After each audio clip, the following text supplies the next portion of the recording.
Pourquoi en France, autant de personnes pensent que l'immobilier est risqué alors que le danger est réellement ailleurs? Dans cette vidéo, on va voir ensemble les règles du jeu de l'immobilier et surtout comment ne pas se faire avoir par elles. Je commence tout de suite avec des chiffres que j'ai sous les yeux. Aujourd'hui en France, vous avez 57% des ménages qui ont eu accès à la propriété. Ils sont au moins propriétaires de leur résidence principale, voire peut-être de locatif, on en reparle après. Ces personnes, dans ces 57%, ça représente beaucoup de monde, hein. On n'est pas sur quelques milliers de personnes, pas quelques centaines, mais on est sur vraiment des millions. On doit être à 9 ou 10 millions de personnes si je ne dis pas de bêtises. Ces personnes-là, elles ne sont pas riches. Elles ont juste su saisir une opportunité à un moment donné. Elles ne font pas partie d'une élite avec un travail avec des gros revenus ou de l'épargne. Simplement, elles ont respecté les règles du jeu.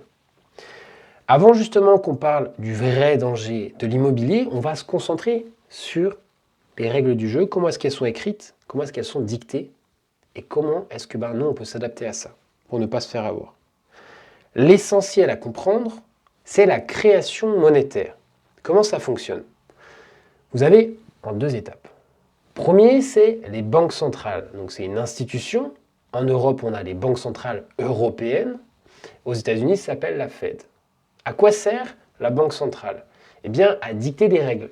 Est-ce que l'on peut émettre, donc créer de la monnaie, ou au contraire, réduire la quantité, augmenter ou accélérer l'émission, la création monétaire, ou la ralentir? Bref, tout un tas de leviers, je ne rentre pas dans les détails, ça peut être compliqué. Je vulgarise simplement. Aujourd'hui, la banque centrale, elle va émettre les pièces et les billets uniquement. Elle ne va pas créer de monnaie numérique.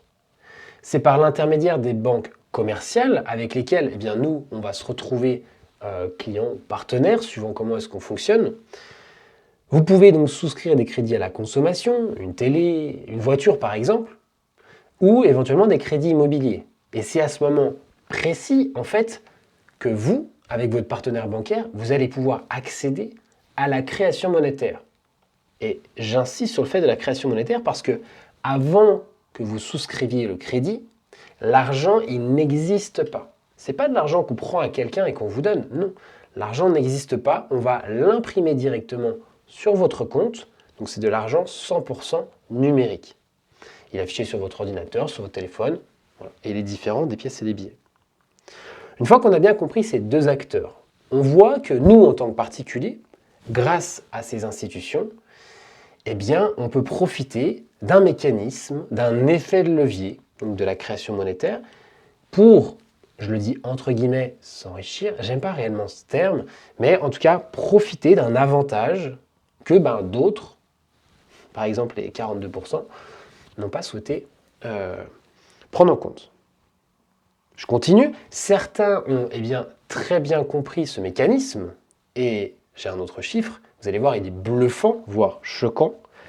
30% des ménages français, donc qui sont déjà propriétaires, c'est-à-dire une plus petite partie des propriétaires que j'ai cités précédemment, ont entre 2 et 4 biens immobiliers. Donc pas un seul, pas juste une résidence principale, mais ils ont aussi peut-être soit des résidences secondaires, soit peut-être ils ont fait appel à du locatif. Et donc ils touchent des revenus complémentaires. Ces personnes-là, idem, ce ne sont pas des millionnaires. Les personnes qui ont vraiment beaucoup d'argent vont se situer dans un cas de figure encore différent. On a 1% des propriétaires français qui possèdent plus de 10 biens. On ne va pas s'attarder sur ce cas de figure-là, c'est un extrême dont très peu de personnes vont pouvoir faire partie dans leur vie. Concentrons-nous sur la masse, sur un nombre de personnes très importantes. On a vraiment ici 30% des ménages français, c'est gigantesque, hein, c'est des millions de personnes. On continue avec le mécanisme. Et après, ça va nous permettre de faire le lien justement avec le danger auquel on fait face dans l'immobilier. Et ce qui est très mal compris par la plupart des gens. Le mécanisme aujourd'hui qui se passe, quand on a des millions de personnes qui utilisent la création monétaire, ce levier bancaire, qui utilisent ce système, on a dans un premier temps donc de plus en plus de personnes qui souscrivent à des crédits. De plus en plus de personnes qui donc peuvent devenir acheteurs de biens immobiliers. Mais en ce moment, avec la conjoncture actuelle, Nous avons par exemple des villes qui ont établi des PLU, ou des communes, peu importe, donc des plans d'urbanisme, eh bien, dans lequel cas, on ne peut pas construire de manière plus large, étendre la ville, ou ne pas construire plus haut, comme on pourrait avoir par exemple sur Dubaï, où tout est illimité. N'importe qui peut faire n'importe quoi dans l'immobilier. En France, on a une offre qui est limitée. Et de l'autre côté, on l'a dit, on a toujours plus d'acheteurs parce qu'on continue de créer de la monnaie. On continue de permettre à certaines personnes d'obtenir de l'argent qui vient de nulle part et de pouvoir créer leur résidence principale. Comme il y a un décalage entre l'offre et la demande, les prix, ils augmentent. Et donc on est sur un système inflationniste. Donc les biens immobiliers vont toujours soit conserver, voire prendre de plus en plus de valeur dans le temps.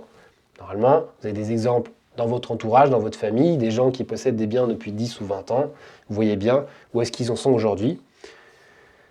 C'est très difficile de perdre de l'argent en immobilier sur le long terme. Deuxième chose sur laquelle j'ai envie de m'attarder au niveau de l'immobilier, si on regarde les 10 dernières années. Lors des 10 dernières années, on a eu une période d'inflation relativement importante, surtout depuis le Covid. Par exemple, qui limitait aussi la construction, la hausse des coûts des matériaux, la hausse des salaires, par exemple.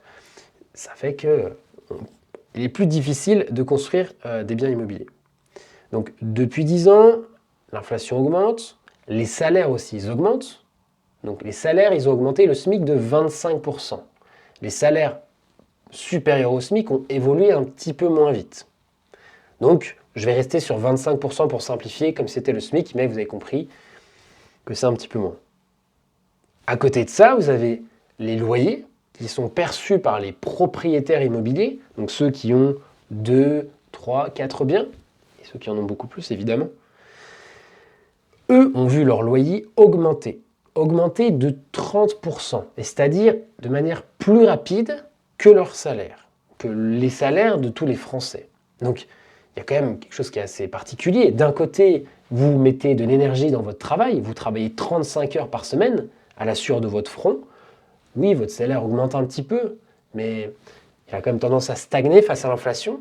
Et de l'autre côté, vous avez des personnes qui, elles, utilisent l'effet de levier bancaire, qui voient leur loyer qui augmente plus vite que ceux qui travaillent.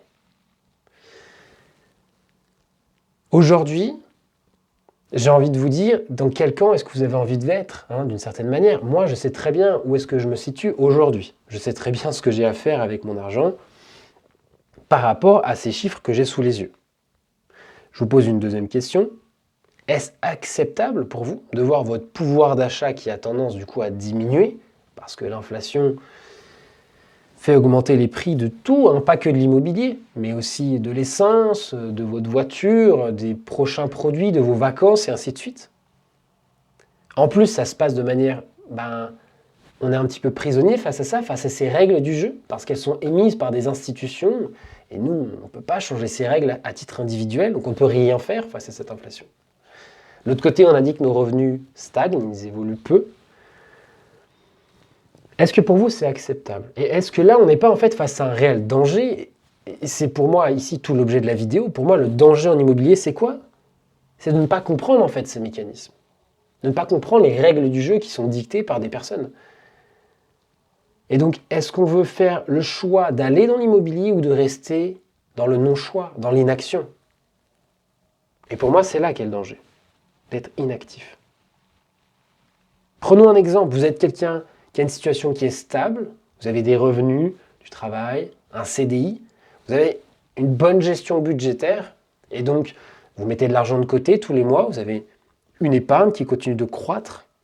Donc vous êtes aujourd'hui en capacité d'acheter des actifs, d'acheter de l'immobilier.